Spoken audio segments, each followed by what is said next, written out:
ચાલો હવે અવનીબેન અને શુભમભાઈ. અવનીબેન ગુલાબી બોલ અને શુભમભાઈ છે પીળો બોલ. ચાલો 1 2 3 સ્ટાર્ટ.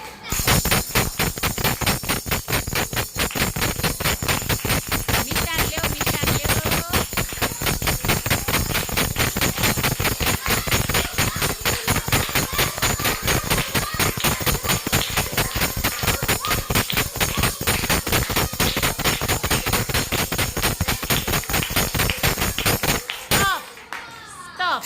ચાલો બે ગણો કોના કોના વધુ થયા.